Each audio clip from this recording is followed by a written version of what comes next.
అంటే ఇప్పుడు ఆయన పాటలేంటి, ఆయన విధానం ఏంటి, ఆయన రచనలేంటి అనేది చూసే ప్రతి ఒక్కరికి తెలుస్తుంది. వినే వాళ్ళందరూ. బట్ ఎవరికైతే బాగా కనెక్షన్ ఉంటుందో లేదా ఎవరైతే బాగా ఆరాధిస్తారో వాళ్ళకి ఆయన నుంచి కొన్ని క్వాలిటీస్ నేర్చుకోవాలి, ఇది నేను లైఫ్‌లో ఇంప్లిమెంట్ చేసుకోవాలి అనేది ఉంటుంది కదా! సో, ఆయన నుంచి ఒక పాయింట్ ఆఫ్ వ్యూలో మీకు ఇది నేను నేర్చుకోవాలి, నేను ఇది ఆయన నుంచి నా లైఫ్‌కి టేక్ ఆఫ్ చేసుకోవాలి అంటే ఏం తీసుకుంటారు? అంటే నేను లైక్ ఆ పట్టుదల తీసుకుంటాను. లైక్ తను కూడా బీటెక్ చేసి ఎంటెక్ చేసి జాబ్ చేసి హీ కేమ్.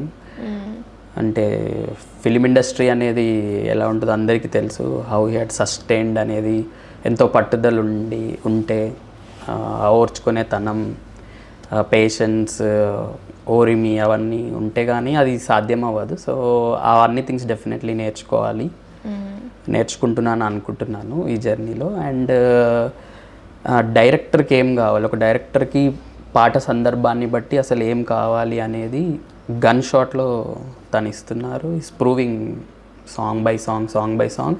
అండ్ ప్రతి పాట విజయంలో పాట విజయంతో పాటు సినిమా విజయంలో కూడా ఈ standing.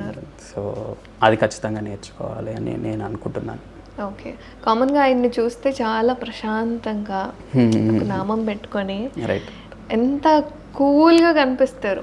We don't know what he is, కానీ ఎలా మాట్లాడాలి స్టేజ్ మీద ఏదైనా స్పీచ్ ఇచ్చినా ఆ ఉపన్యాసానికి సంబంధించి మొత్తం ఆ ఎన్విరాన్మెంట్లో ఏం జరుగుతుంది ఏంటి అనేది ఆయన స్పీచ్ వింటే అర్థమైపోతుంది. ఇంకా మిగతా ఎవరిది అంత కాన్సన్ట్రేషన్ చేయకపోయినా అందులో అంత ఇన్వాల్వ్మెంట్ ఉంటుంది ఆయన స్పీచ్లో కూడా.